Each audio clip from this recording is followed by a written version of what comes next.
Why does God call us to embrace humility? And how do we even walk that out in a world that celebrates self-promotion and personal gain? I've got the answers for you in this week's show. Well, hey friend, welcome back to the show.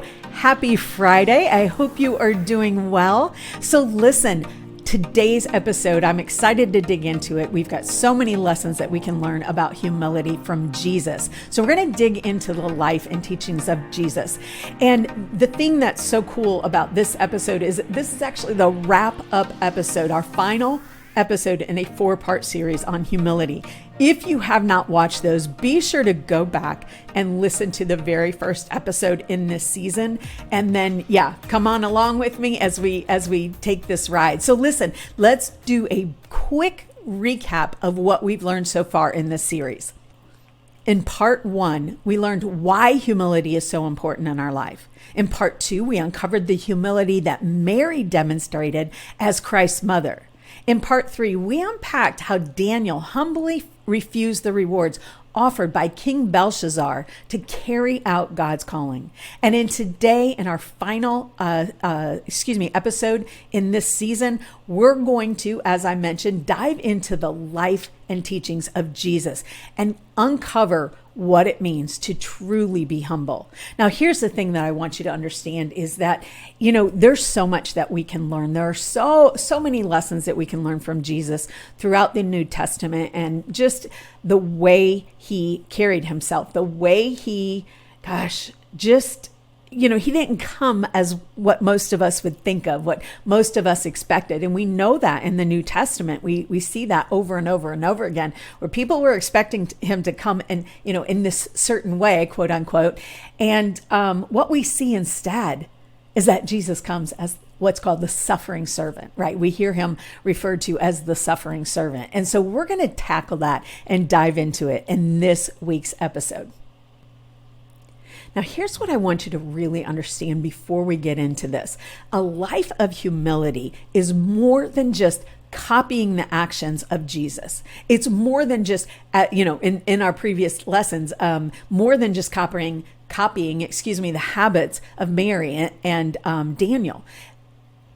Living a life of humility is actually about changing our hearts and our minds. It's not just copying God's behavior, like outward actions. It's actually embracing those changes as our own, changing our hearts and our minds, and living in a way that honors God in all we do. And God calls us to be humble over and over and over again. We're going to get into that in just a little bit, but God calls us to be humble. And so again, this is more than just copying Jesus or Christ's behavior. This is about a change in our hearts and our minds. The humble mind and humble heart that Jesus showed are qualities we're called to develop through a relationship with God and our interactions with others. Let me repeat that because that is so incredibly important.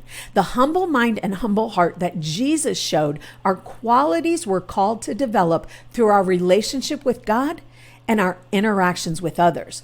You see, in Romans 12, chapter 12, verse 3, it says this: because of the grace allotted to me, I can respectfully tell you not to think of yourselves as being more important than you are. Devote your minds to sound judgment, since God has assigned to each of us a measure of faith. Now, this is where Paul is teaching us, and where it goes in Romans, it goes from the theological to the practical. This is when it goes, when Paul is teaching us that it goes from religion or laws to relationship, right? We see that like when we're going from the Old Testament to the New Testament. Old Testament, laws, religion, like practices, right? New Testament, relationships. And it's about how we interact with others. And this is with humility, right? We've got to learn how to humble ourselves. We've got to allow God to change us, to work in and through us so that we too can develop that humble heart. And so here's Paul in Romans saying, look, this is what it is now. It's not all about the laws or or religion, right? All those laws and all the checklist of all the things we have to do. This is about a right relationship with God. And because it's a right relationship with God, it is in turn, right? Because we know Jesus, he gave us that new command in the New Testament. Love others as I have loved you. That's the new commandment. That's the change that we see from the Old Testament to the New Testament. And so this is what Paul is teaching us here, is how to live and love in a way that Jesus does, right? And so again, what he says in this Bible verse is, because of the grace allotted to me, I can respectfully tell you not to think of yourselves as being more important than you are. Devote your minds to sound judgment, since God has assigned to each of us a measure of faith. So this Bible verse, what Paul is teaching us here, what it does is it encourages us to strive to have a humble mindset, recognizing our own limitations and valuing others above ourselves. Now, I want to be very clear about something. Humility, and I know I've mentioned this in previous episodes in this series, but humility is not thinking of ourselves less. It's let me repeat that. I did that wrong. Humility is not thinking less of ourselves. It's thinking of ourselves less. It's putting others' desires above our own.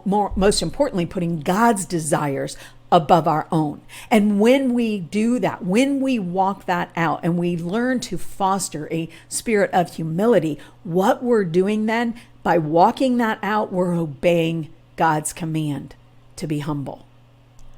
So Jesus Christ, right, the King of Kings, he came to earth not as we all would have expected, not as they expected in that time, right? You think about this, and when, all the prophecy in the Old Testament saying, all right, this king is coming, right? This king is coming. And so what do we expect because what is a king to us? Someone who is royalty, who lives, who lives in these, I want to say castles, but I don't think that's the right word for it, but who lives, right, donning these beautiful robes with jewels and, all the things, right? Someone with great power and just exudes power, right? No, but that's not what Jesus did. You see, God chose to have his son come not as a mighty, mighty king in our eyes, from our perspective, what we thought he should be, but as a lowly servant. You see, Jesus didn't come to be served. He came to serve. Does that make sense? He didn't come to be served by everyone else. He came to serve. He didn't come to be this big king in our eyes. I'm stumbling on the words here, forgive me. But instead, he chose to come as a regular person, just like you and I. That's what Jesus did. He came to be a regular person, just like you and I, right? He is the epitome of humility. Jesus is the epitome of humility. Let's go ahead and dive into these 5 lessons that we can learn from Jesus, from his life and his teachings about humility. Lesson number 1. True leadership begins with humility. Did you catch that? True leadership begins with humility. In John chapter 13, verses 12 through 15, it says this: after washing their feet, right? After washing their feet, and by the way, this is Jesus washing their feet, he put on his robe again and sat down and asked, "Do you understand what I was doing? You call me teacher and Lord, and you are right, because that's what I am. And since I, your Lord and teacher, have washed your feet, you ought to wash each other's feet. I have given you an example to follow. Do as I have done." Now, I want you to understand that this particular act of washing someone's feet, that was that was an act that was done by the lowliest servant, right? The lowliest servant had to wash the feet of others. And here's the other thing that I want you to be very clear about is when it says here, again, after Jesus was washing their feet, he put his robe on again, right? He put his robe back on. You see, because right before that, he took his robe off. Why did he do that? Because what he was doing was humbling himself. He took on the role of the lowliest servant. Now, the lowliest servant wouldn't be wearing a robe. So Jesus took off this robe and he sat down to wash the feet of his disciples. And he says, I'm doing this to give you as an example, right? To give you an example. Do as I do. Live as I live. You see, Jesus used this act of washing his disciples' feet to demonstrate what true leadership is. Who are you? Maybe you're listening today. Are you a leader in some area in your life?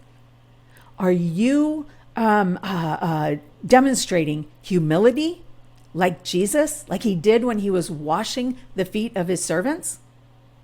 Or are you standing there, do this? Are you striving, or are you leading in a way to, forgive me, I'm trying to figure out how to say this, but as a leader, are you leading to be served, or are you leading in a way that you are serving? That's what I'm trying to say. When Jesus asked, do you understand what I was doing? He wasn't just talking about washing their feet. He was actually teaching them about humility. He's saying, do you understand what I was doing? Again, yeah, most of us would think the first thing he was doing, oh yeah, you were washing the feet of your disciples. But no, Jesus is saying, no. Do you get what I'm doing? I am teaching you how to be a good leader through humility. Humility. Lesson number 2, we're called to be humble no matter what. Now we can take this example from the Last Supper. Here Jesus was preparing this meal. He was preparing to sit down with all of his disciples, knowing ahead of time that Judas was about to betray him. And still, Jesus sat down with them, broke bread, gave thanks, and had a meal with them, that final meal, that Last Supper with them, knowing that Judas was going to betray him. And still, Jesus sat there with him and broke bread with him. He knew what Judas was going to do, and still he chose to love no matter what. And that's what we're called to do. We are called to be humble no matter what. Now, let me be honest with you, my friend. You've heard me say this time and time and time again. I don't teach from a pulpit. I teach in the trenches. I'm not saying this is easy. In fact, at the time that I'm recording this, I just went through, and I'm not going to get into all the details because there are other people involved, but I just went through an incredibly difficult time. And it was a situation. That's what I'm trying to say. Incredibly difficult situation where I was like, it was so obvious. God was saying, listen, Tammy, you've got to humble yourself, right? No matter what. And this isn't easy. I was put in a situation that I didn't like. It was uncomfortable. It was scratchy. I didn't like what this person was doing. And yet I heard over and over and over again from Jesus, like, I humbled myself there. I knew what Judas was going to do, and still I broke bread with him. I know this isn't going to be easy, my friend, but this is what we have to strive to do each and every day. This is what God is calling us to do, is to humble ourselves. This is one of the most difficult things that we're called to do when, especially when, the person that we're with, when they do ugly things to us. It's not easy. This is tough. It is. But this act of sharing the cup of suffering and breaking bread with his disciples shows Christ's dedication to love and service no matter what. Now, that was so important. I'm going to repeat that again, okay? I want you to really hear that. This act of sharing the cup of suffering and breaking bread with his disciples shows Christ's dedication to love and service no matter what. We're called to be humble no matter what. This is hard, my friends. How do we do this? We make that ask. Lord, I'm struggling with this, right? Here's something that I want to be very clear about. We don't have to wait until we have it figured out how to have a humble heart on our own before going to God. That's not what He intended for us. We can take our anger, our bitterness, our frustration, our why do we have to do this, God? We can take all that to God. Don't wait until you have a humble heart to go to God. Go and ask God to help you have that humble heart. Lord, I'm struggling with this. This is what they've done. This is what I know they're going to do again. Show me how to display or demonstrate. Show me how to embody. Show me how to have a humble heart, just like Jesus did at the Last Supper. Lesson number 3. True humility often means embracing the simple and challenges worldly views on power and status. Did you catch that, my friend? Let me repeat that again. True humility often means embracing the simple and challenging worldly views on power and status. Jesus, the Son of God, who came as a king, right? Who came to wash away all our sins, was born in a manger. Was born in a manger. Again, at that time, even if you and I were living at that time, I have no doubt we would have thought the same things, right? The King is coming. The King of Kings is coming, and it's going to be grand, and it's going to be lavish, and it's just going to be this big celebration, and we're going to have this beautiful home for him, and all these things, right? All these things that we think of in our culture that power and status mean to us. But no, Jesus came and was born in a manger. In a manger, my friend. This was a feeding trough for the animals where they laid straw inside of it. That's how Jesus came. That's humility, my friend. He didn't come as this King of Kings. Obviously, he was the King of Kings. I didn't want to make it sound that he wasn't. But he didn't come in the way that we would expect. Instead, Jesus was born in a manger. He contradicted worldly views. He contradicted worldly success, worldly power, everything that the culture and the world around us says this is what it should look like. And Jesus is like, no, this is how I'm coming to you. Right? A humble manger. That's how Jesus was born and came into the world. They were expecting a king with all their lavishness and grandeur, but instead they found him in a humble stable, wrapped in simple clothes, lying in a manger. This was in sharp contrast. This contradicted everything that they thought it would be, right? It emphasized that true greatness in God's kingdom comes not from earthly splendor, but from humility and selflessness. Let me repeat that, my friend, because that's really important. This unexpected beginning emphasized that true greatness in God's kingdom comes not from earthly splendor, but from humility and selflessness. Boom. That is powerful. It teaches us that the image of the invisible God who chose to be born in such simplicity, right? Simple ways, making a powerful statement about true humility. The humble manger is more than just a simple birthplace. It symbolizes Christ's willingness to be a servant and to connect with the lowest in society. He didn't come to be served. He came as a regular person, or what we look at as a regular person, like you and I, walking with the lowest in society. He came to serve. Lesson number 4, Jesus teaches us that we're called to put others' needs above our own comfort. We learn this in the Garden of Gethsemane when in Luke chapter 22, when Jesus says this, Father, if you are willing, please take this cup from me. Yet not my will be done, but yours be done. Let me repeat that again. Father, if you are willing, please take this cup of suffering away from me. Yet not my will, but yours be done. In other words, here Jesus was about to be tortured, crucified, died just a very painful death on the cross. That was a very painful way to die. Jesus was about to do this. He's in the Garden of Gethsemane before they come for him, right? Before Judas betrays him. And he's in the garden, literally sweating blood.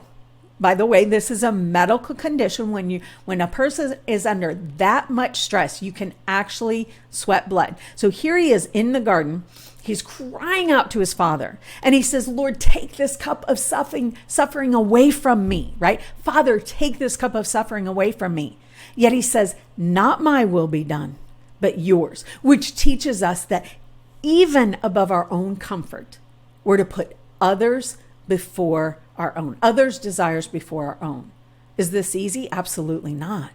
None of us wants to go through pain and suffering. None of us wants to experience just that, oh, golly Dave, just all the stuff that we go through, the pain, the trials, the challenges, the storms, the worry, all the things, right? None of us wants to experience that. Of course we want to go to God and say, Lord, take this away from me. But we have to humble ourselves just like Jesus did and be willing to put others' desires before our own comfort. This act of surrender actually shows Jesus, his great love and humility, right? As he puts our needs, you and I, above anything else, above his own comfort. Jesus put our needs, the need to die for our sins. He showed great humility in this because he put that first and foremost, that he put that above his own comfort. And my friend, we're called to do the same thing. Again, this isn't easy. This is tough stuff. But here's the thing I want you to understand. Nowhere in the Bible does it say that when you follow God, life is going to be easy. The truth is, my friend, following God, especially in a world like this, where everything is loud and noisy and chaotic and just so much strife going on, right? Especially in this world, following God is going to be hard. This is tough stuff. But the beautiful thing is, again, we don't have to do it on our own, right? Jesus tells us in the New Testament, if you love me and obey my commands, I will ask my Father and he will send you a helper who will live with you always, right? We don't have to have it all figured out. We don't have to do this in our own strength. We're to go to God. We're to ask the Spirit, help me walk this out. Help me foster a spirit of humility just like Jesus did, Lord, right? All we've got to do is make that ask. Lesson number 5, true greatness comes from selflessness. True greatness comes from selflessness. Jesus, his humility was unexpected and it was pretty darn extraordinary, right? It was really extraordinary that God, right, the Son of God, came and lived this humble life. The paradox of Christ's humility is that even though he's the Son of God with godly characteristics, he chose to live a humble life. Let me repeat that. The paradox of Christ's humility is that even though he's the Son of God with godly characteristics, he chose to live a humble life here on earth. Now, something I teach my students all the time is the power of looking up words, even words that we already know. And so we're going to do that real quick. What does paradox mean, right? What does paradox mean? Simply put, it's a seemingly absurd or self-contradictory statement or proposition that when investigated or explained may prove to be well-founded or true. Let me repeat that again. A seemingly absurd or self-contradictory statement or position that when investigated or explained may prove to be well-founded or true, right? So this unexpected truth challenges our understanding of humility, and it demonstrates that true greatness comes from selflessness, from a humble heart, from service to others, from putting others' needs above our own and even our own comfort. And that even the King of Heaven, embraced a life of service and sacrifice. And if Jesus can do that, we can too, my friend. If Jesus can do that, we can too. Now, these lessons that we've learned in this, these are the best example, of what true humility is. Jesus gives us the perfect example of how to live a humble life.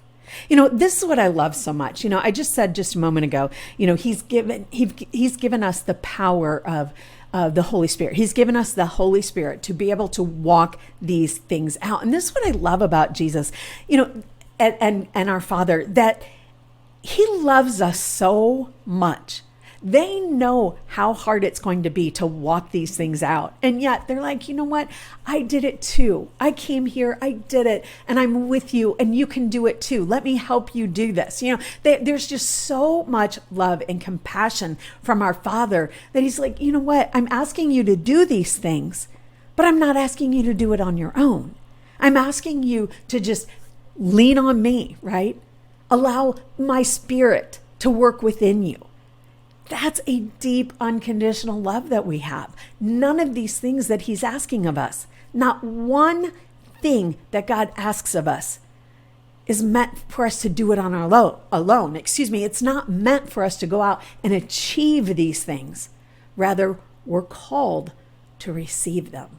We don't have to go achieve it on our own. We just have to receive it. We have to get in that habit, in that practice of going to God and making that ask. Lord, I'm struggling today. Help me walk this out. Help me to foster a spirit of humility just like Jesus. That's all we have to do, my friends. And it just warms my heart because I sit there and I think, wow, that is love. This is what He's asking us to do. But you don't have to do it on your own. And not leaving you alone to achieve it on your own. These lessons teach us that this isn't, just an attitude, right?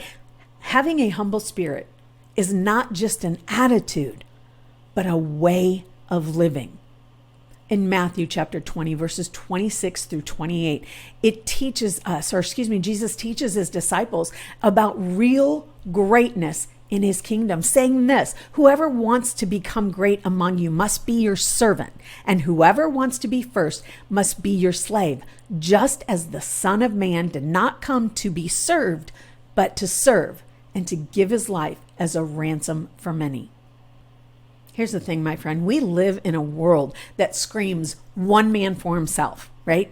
You go after it, you succeed, you achieve on your own, one man for himself, right? That we live in a world like that, and it makes it really hard to walk these things out. But again, the thing is when we stay connected to God through prayer, when we stay connected to Him, He gives us that power. And again, just as I mentioned a few minutes ago, we have the Holy Spirit with us. And again, in John 14, verses 15 through 16, it teaches us this: if you love me, keep my commands, and I will ask the Father, and He will give you another advocate to help you and be with you forever, right? Just like I was talking about. Now, let's unpack this for just a moment. Is humility a commandment from God? Is it truly a command from God? Well, you already know the answer to this, right? That is a big fat yes, absolutely. How do we know this? Because there are Bible verses like Zephaniah chapter 2, verse 3, when it says, seek the Lord, all who are humble, and follow His commands. Seek to do what is right and to live humbly. Perhaps even yet the Lord will protect you.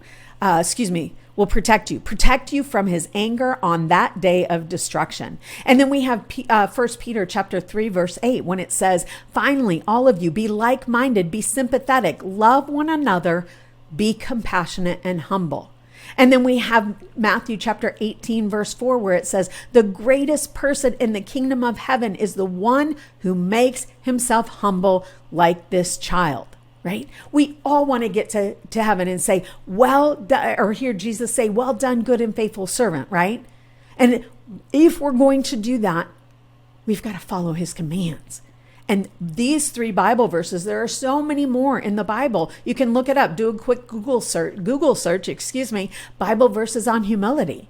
Look it up and see. There are so many verses where God commands us to be humble. Again, we don't have to do it on our own because we know that we have God's helper to walk this out. Okay, so let's do a quick recap. First and foremost, Jesus, King of Kings, didn't come to be served, but rather he came to serve. Right? He humbled himself. And we've got all 5 of those lessons, right? So what were those lessons? Number 1, true leadership begins with humility. We're called to a humble life. Number 2, we're called to a humble life no matter what. Number 3, true humility often means embracing the simple and challenging worldly views on power and status. Number 4, as Christians, we're called to put others' needs above our own comfort. And number 5, true greatness in God's kingdom comes from selflessness. We aren't striving for perfection, my friend. We've got to understand, we've got to put that perfection away, right? We talk about that. I believe it's back in episode number 86. I'll look that up because I didn't put it in my notes. I'll look that up and I'll add it to the show notes and stuff. But I believe it was 86 when we talk about all those unrealistic expectations regarding our faith walk, right? It's not about perfection. God isn't looking for us to walk this out perfectly. What he wants us to do is to walk it out in a way that, sorry about that. I heard Delilah coming down. I was expecting her to come running in here. But anyway, he doesn't call us to walk this out perfectly. What he cares about is our hearts, and that we have a heart that is willing to be transformed, that is willing to learn how to be humble. So my friend, you got this. And with God by your side, make that ask. Get persistent and consistent in your pursuit of humility. And don't strive for perfection. God's not looking for perfection. He's looking for us to allow him to work through our imperfections, right? So my friend, I talked in here about my students and stuff like that, and the things that we talk about when I was talking about the paradox and what that means. This is what I teach my students. This is how we get into the Bible and really start understanding what it means by looking up words that we even may know already. And so if that is something that you're interested in, if it is something that like you're thinking, yeah, Tammy, I need help with Bible study, listen, you can hop on over and join the wait list over at Grow Your Faith. The Grow Your Faith community. Just go to footprintsofinspiration.com/growyourfaith. Join the waiting list for that. The doors just closed for Grow Your Faith, so they're not open right now. But join the wait list, and we'll get you on. I'll let you know as soon as those doors are open again. And then, my friend, I hope this series, blessed you. I hope it has helped you learn about humility and the importance of humility in our lives. And I hope it's helped you to see that, it's not as hard as you think. It doesn't have to be that hard, and it's not something you achieve on your own. We go to God, we make that ask, and we open ourselves up to receive his teachings, to receive his love, his grace, his mercy, and also to allow him to transform us, right? Again, this isn't about an attitude. Humility is not about a specific attitude. It's about a way of life and learning to serve rather than be served, no matter what. All right, my friend, again, I hope this episode blessed you, or this whole series blessed you. And I will meet you back here next week for another episode of a Faithful God podcast.